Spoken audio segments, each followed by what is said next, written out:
Friends, before starting the story, if you are new to my channel, then please like this video and subscribe to the channel, and also tell me in the comments where you are listening to this story from. I never believed much in ghosts.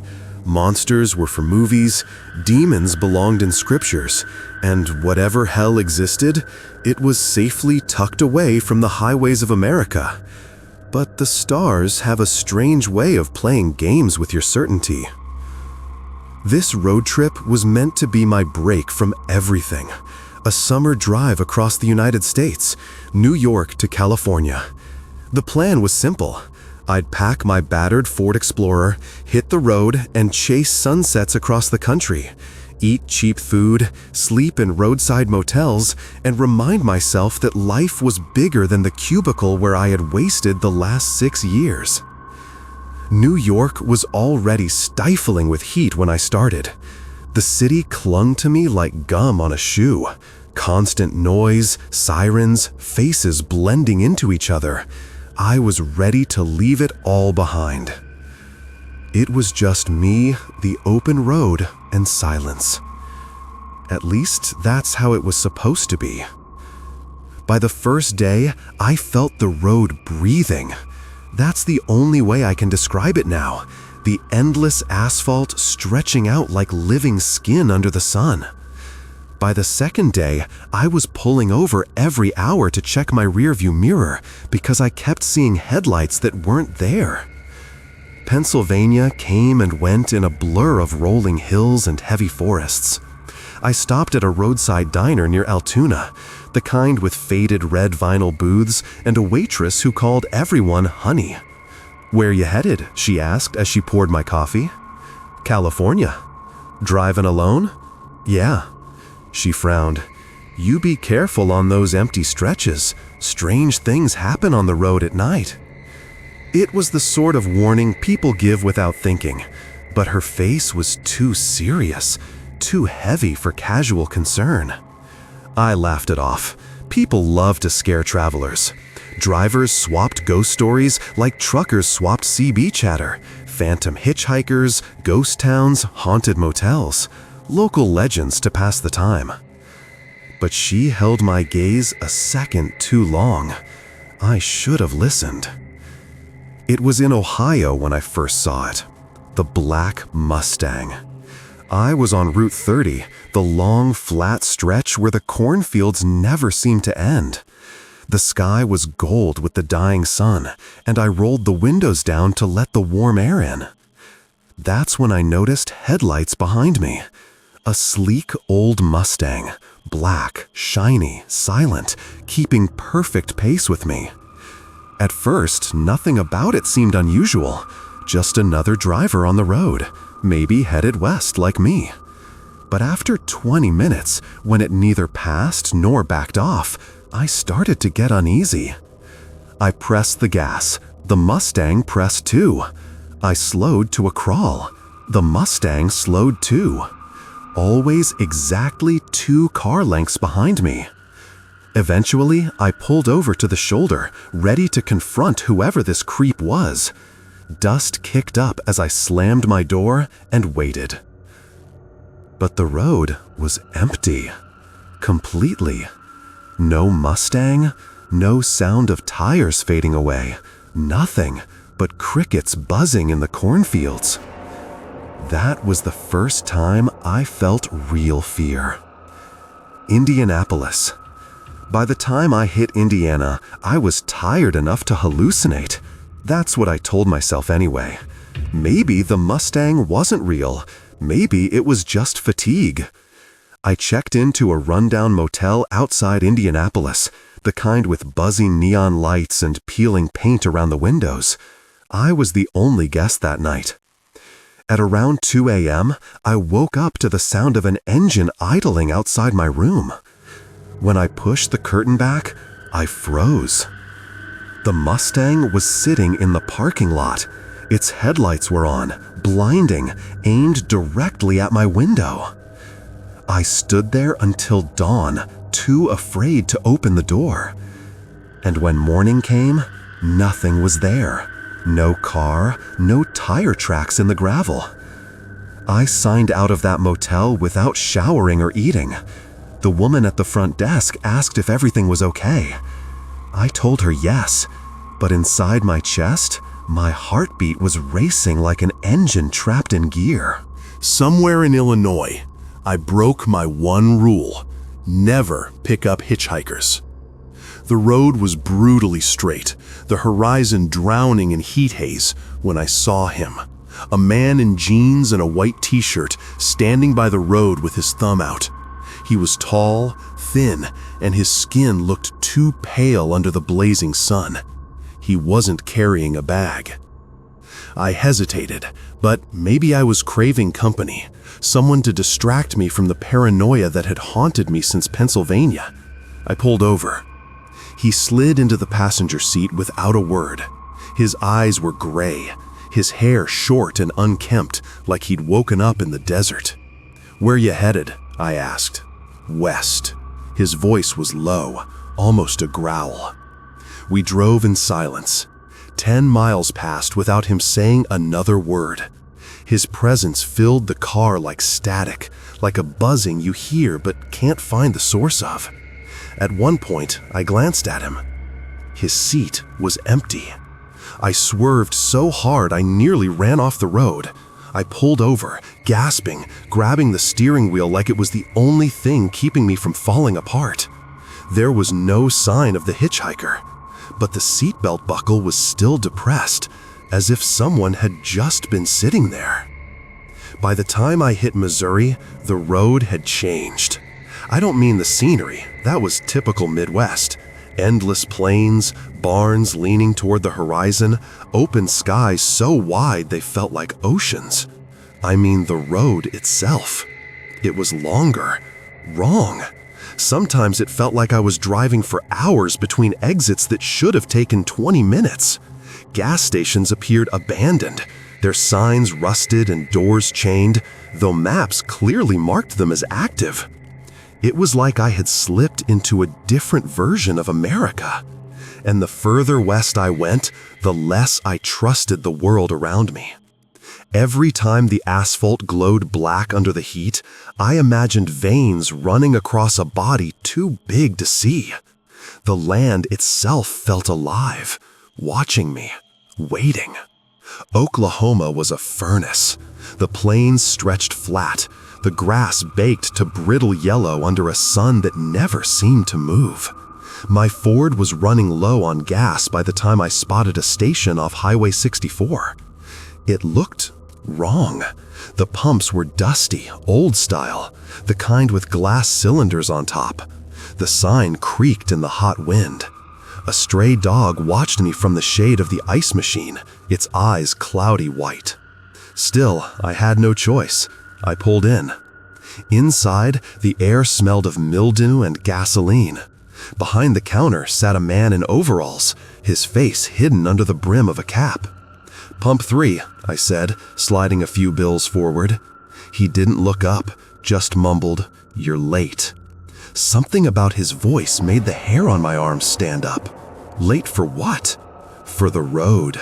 He finally raised his head. His eyes were gone. Not missing, just flat skin where they should have been, as if a doll maker had forgotten to finish the job. The bills fluttered from my hand. I bolted outside, but when I turned toward the Ford, my car wasn't there. The lot was empty. The field stretched endless in every direction. Just dirt, no station. Only the heat, only silence. I don't remember how I got back on the highway. I must have blacked out while running. When I came to, I was behind the wheel again, the engine humming, asphalt rushing under me. But the gas gauge, it read full. That night, I drove until exhaustion forced me to pull into another motel, this one in Kansas. The sign outside glowed vacancy in broken neon. Inside, the clerk was a middle-aged woman with too wide a smile, her teeth small and square like piano keys. "The road claims everyone eventually," she said as she handed me my key. I didn't ask what she meant. The room was stale, smelling faintly of bleach. I locked the door, double and triple checked the windows, and tried to sleep. At 3 a.m., the radio on the nightstand clicked on by itself. Static. Then a voice, faint, broken. "Keep driving. Do not stop on the black road." I froze. My hand hovered over the dial, torn between switching it off and listening. The static deepened, hollow, like a cavern carved out of the air itself. Then a scream, shrill, human. It came through so sharp, I thought the glass in the lampshade might shatter. I unplugged the radio, but the static didn't stop. The voice kept whispering, over and over. "The black road, the black road, the black road." I didn't sleep that night. By the time I crossed into New Mexico, the land itself seemed to warp under me. The desert sprawled infinite, painted red and orange by the sun, but the road curved in ways that didn't make sense. Sometimes, when I looked out the window, I swore the horizon was bending toward me, tilted, sloping, like the earth was folding. And then came the Mustang again. It slid behind me out of nowhere, no sound of an engine this time, just headlights, sharp and white in the dusk.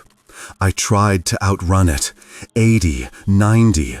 The Ford rattled so hard it felt like it might peel apart, but the Mustang stayed fixed 2 lengths behind me. The desert on either side stretched endless. There wasn't a single town marker, no exits, no other cars. Just me and it, for hours. My nerves snapped. I slammed the brakes. Tires screamed.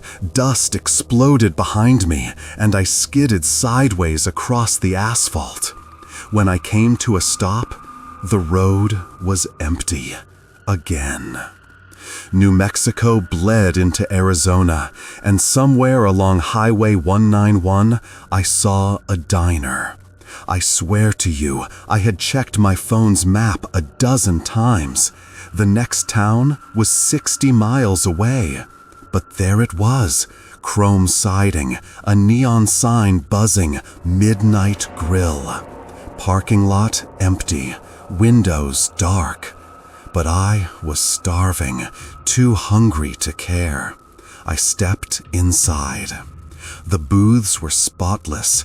Coffee pots bubbled behind the counter. The jukebox glowed faint blue in the corner.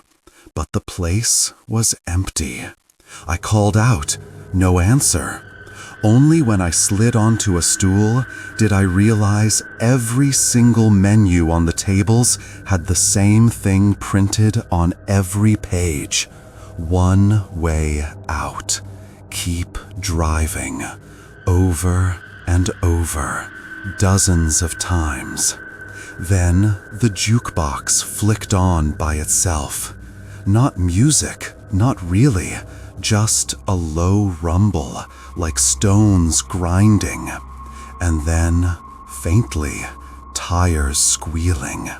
Headlights flaring across the windows. The Mustang was outside, idling in the lot, waiting. I didn't eat. I didn't sleep. I just drove. But somewhere outside Flagstaff, I finally found another driver. A rusted Toyota pickup ahead of me on a 2-lane stretch. I nearly wept at the relief of not being alone. I flashed my lights in greeting. The pickup slowed until we were side by side. I glanced over. The driver was a young man, maybe my age. He leaned out his window, wind whipping his hair, and shouted, "Turn back!" "What?" I yelled. "Turn back before it takes you." Before I could respond, his truck jerked sideways hard, as if something invisible had yanked it. The Toyota flipped, rolled 3 times, landed in flames. I swerved, my chest cracking with panic, but when I glanced back in the mirror, the road was empty. No wreck, no fire, no sign he had ever been there. California was close now. I could feel it. But so was something else. The road beneath me no longer looked normal in daylight. It shimmered, darker than asphalt should be, like tar that never cooled. And it was spreading. At first, just a few miles of it, blacker than night. Then stretches of 50 miles, 100, until I realized I hadn't seen ordinary pavement in days. That was when I knew. This wasn't America anymore. I don't know what it was. A shadow version of the country, a road only some travelers slipped into by accident.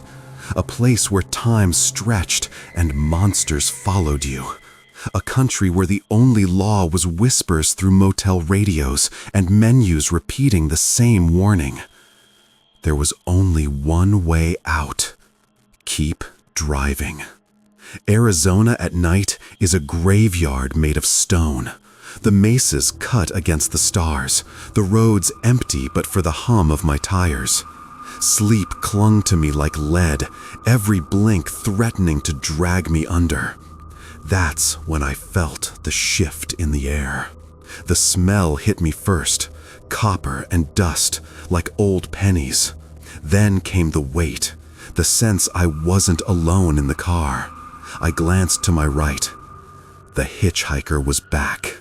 Same pale face, gray eyes, same jeans and white t-shirt. No seatbelt this time, just sitting there, stiff and silent, hands folded in his lap. My throat tightened, my foot pressed unconsciously harder on the gas. You weren't real," I whispered. "Neither's the road anymore," he said, voice low as gravel. "What do you want?" He didn't look at me, didn't blink. "It wants you. The road doesn't let go once you're on it." And before I could say anything else, he was gone, vanished, the space beside me empty. But the car still carried the smell of copper. Near the Arizona-California border, red and blue lights flared in my rear view. Relief swept me in a wave. Police, an anchor to reality. I pulled to the shoulder, heart pounding, but grateful to finally be seen, to prove the nightmare wasn't real. A cruiser stopped behind me. The high beams blinded my mirrors. Then, silence. No door opening, no footsteps crunching gravel. "Officer?" I called into the night. The lights snapped off.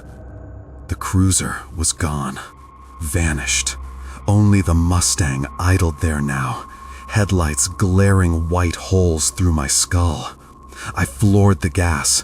The Explorer roared back onto the asphalt, every nerve in me screaming.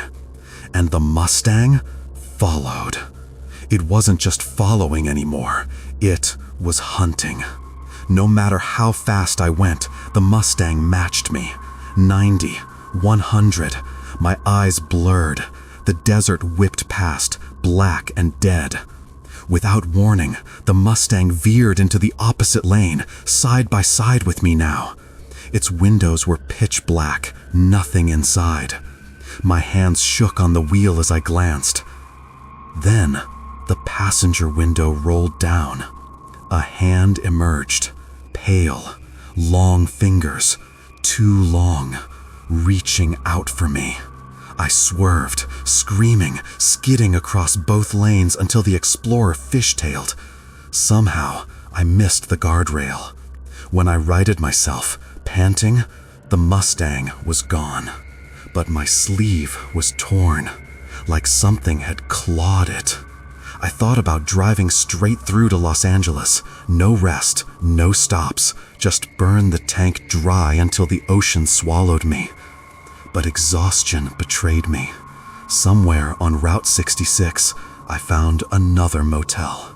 This one brand new, clean, white walls, polished lobby. Too good to be true for such an empty stretch. I checked in, barely remembering the clerk's face. My limbs heavy, I collapsed onto the bed. When I woke, the room was wrong. Every wall was lined with mirrors, floor to ceiling. And every reflection of me looked different. Some older, some younger, some dead, skin gray, eyes sunken. In one, I was still asleep, twitching violently. In another, the Mustang headlights glared from behind me.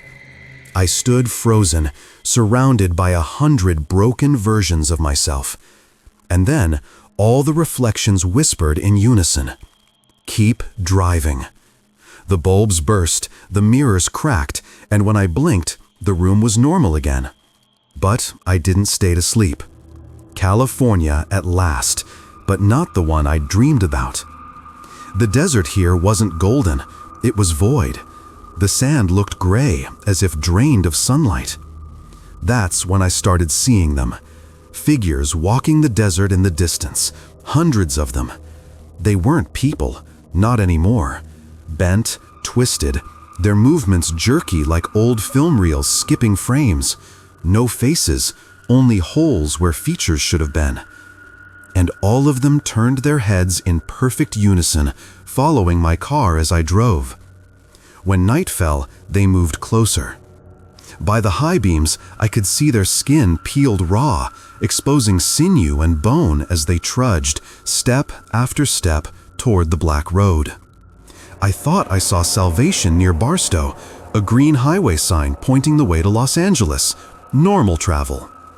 But when I passed beneath it, letters peeled like scabs. The metal warped until only 3 words remained: the Black Road. And below that, an arrow, straight ahead. I screamed and swerved off the exit anyway, determined to get free. But the ramp looped, curved, twisted wrong, and spat me back onto the same highway. The sign loomed again, unchanged. There was no way off. My cell phone rang for the first time in days. The screen said, "Mom." Shaking, I answered. Her voice was calm, measured. "Why didn't you listen?" Tears stung my eyes. "Mom, where are you?" "I'm not your mother." The line filled with static, then screams, familiar, my own voice echoing back at me as if I were the one trapped in the wires. I hurled the phone into the passenger seat. The screen lit again. This time it said, "Mustang." I didn't answer. By the time Los Angeles lights finally smeared on the horizon, I thought I'd made it. The city rose like Salvation out of the black desert. But as I approached, the skyline began to flicker. Buildings bent, streets stretched and twisted. The lights were nothing but reflections on glass that wasn't there. LA wasn't real. It was just another trick of the road. And behind me, I heard the Mustang's engine roar for the first time, loud, deep, a predator baring its teeth. The Los Angeles skyline didn't exist, at least not for me anymore. As I drew closer, its skyscrapers twisted like wax in the sun. Windows melted, streets folded into themselves like paper, and the whole city flickered like a broken movie reel. One moment, I saw downtown glowing in the night haze. The next, it vanished, nothing but desert stretching forever. I pulled over, engine idling, and buried my face in my hands. The steering wheel was slick with sweat. "What the hell do you want from me?" I shouted into the void. The desert answered with silence. Then, faintly, in the distance, the sound of an engine. The Mustang. This time, I didn't flee. I waited. The black car peeled out of the Mirage City as though ripping free from the illusion. Its headlights carved white holes across the sand as it rolled directly toward me. When it stopped 20 feet away, we faced each other on the black road. My Explorer buzzed, rattling against the unnatural presence of the thing before me. The driver's window rolled down, but there was no one inside. Just black, a depthless void where a cabin should have been. A voice seeped from it, mechanical and layered, like overlapping frequencies. "You're on the road now. You belong to it." My hands trembled, but rage burnt hotter than fear. "No, I'm getting out. I'm done with this." The Mustang revved, the sound shaking my bones. The hunt had begun. I slammed the accelerator, tires screaming. The desert blurred, the Explorer barely managing to hold steady. But the Mustang was faster, always faster. It cut behind me, then to the side, then vanished completely, only to reappear in front, headlights like open jaws waiting to swallow me. The road twisted, curved, bled into itself, looping like a snake. I turned off my headlights, hoping darkness would shield me. But the black road glowed faintly beneath my wheels, alive with veins of light pulsing under the surface. My own tires lit the way, like I was driving on the back of some massive creature. And the Mustang was everywhere, in the mirrors, in the reflection of my eyes. Even when the road ahead was empty, I could feel it breathing down my neck. The road eventually opened into a wide plain, and there, under the starless sky, I saw them. Cars. Hundreds of them, maybe thousands. Twisted wrecks scattered across the desert floor, burned out sedans, trucks crushed like eggshells, motorcycles rusted to skeletons. It was a graveyard, the road's collection. I slowed. My headlights swept over license plates from dozens of states.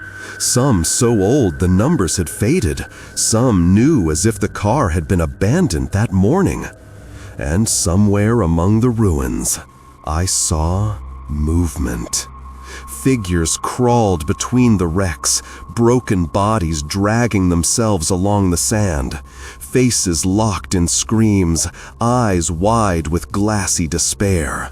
Every one of them a victim claimed by the black road. And the Mustang circled them like a vulture before turning its headlights back toward me. Something inside me snapped. I swerved off the road, plowing through the graveyard of crushed cars until dust and bones clattered against my bumper. The Mustang sped after me, engine growling like a predator's throat. "Enough!" I screamed. "You don't get to take me!" The Mustang charged. We collided head on. For a moment, the world went silent. No crash, no explosion, no metal tearing, only blackness swallowing everything. When I opened my eyes, I wasn't in my Explorer anymore. I was sitting in the driver's seat of the Mustang. The interior was endless. Shadows climbed every surface, the dashboard stretching into infinity, the mirrors reflecting empty highways that didn't exist. The steering wheel pulsed beneath my fingers like a heartbeat. A voice whispered directly into my skull. "You drive now, forever."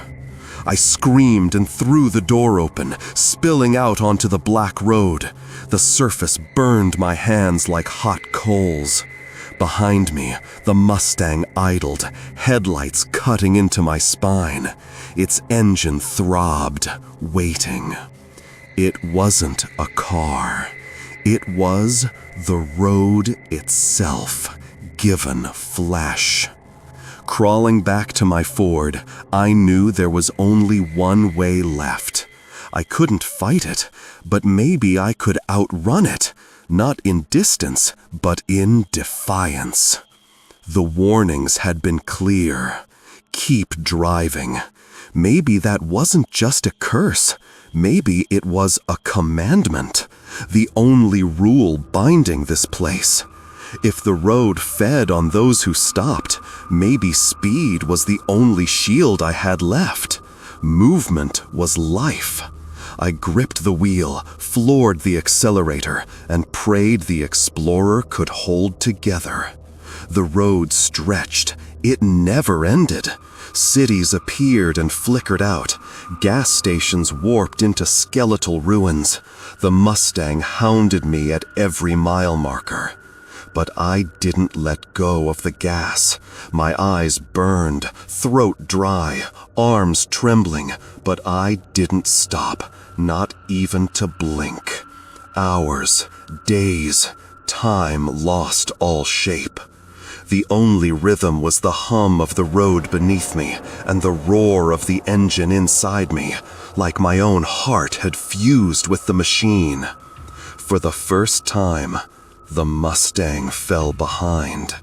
Its headlights dimmed in the rear view, swallowed slowly by the distance. Was I winning, or was this just another illusion? As dawn approached, if it was dawn at all, the radio in my dashboard crackled. The same whisper as before, clearer now.